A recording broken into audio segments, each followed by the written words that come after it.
এই হাদিসটির বর্ণনাকারী হচ্ছে আবু হুরায়রা রাদিয়াল্লাহু তাআলা আনহু। আবু হুরায়রা রাদিয়াল্লাহু তাআলা আনহুর নাম শুনেছেন আপনারা?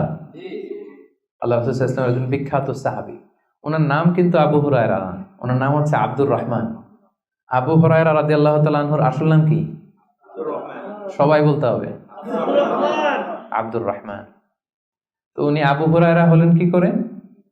হিররাতুন মানে বিড়াল, আর হুরায়রা মানে ছোট্ট বিড়াল। তো উনি বিড়াল পালতেন, বিড়াল নিয়ে দুষ্টামি করতেন। আমাদের অনেকে শখ আছে, ঘরে আমরা বিড়াল পালি।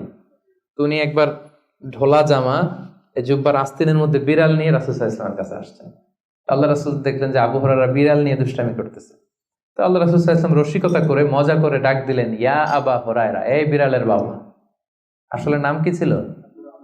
আব্দুর রহমান। টাকা দরকার ছিল ইয়া আব্দুর রহমান। এটা না ডেকে রাসূল সাল্লাল্লাহু আলাইহি ওয়াসাল্লাম মজা করে বললেন, ইয়া আবা হুরায়রা, হে বিড়ালের বাবা। তো রাসূল সাল্লাল্লাহু আলাইহি ওয়াসাল্লাম কিন্তু এরকম মজা প্রায় করতেন, প্রায় সাহাবাদের মধ্যে তিনি মজা করতেন, রসিকতা করতেন। তবে এটা হালাল রসিকতা ছিল, হালাল এন্টারটেইনমেন্ট। রাসূল সাল্লাল্লাহু আলাইহি ওয়াসাল্লাম একটু রসিকতা করে বললেন, ইয়া আবা হুরায়রা, হে বিড়ালের বাবা। তখন থেকে আবু হুরায়রা রাদিয়াল্লাহু তাআলা আনহুকে সবাই আব্দুর রহমান না বলে বিড়ালের বাবা বলে ডাকতে শুরু করলো। সুবহানাল্লাহ। এবং উনি নিজেও এটা নিজের জন্য পছন্দ করলেন, বিড়ালের বাবা।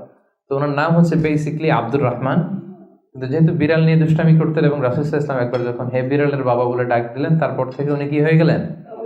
আবু হুরায়রা।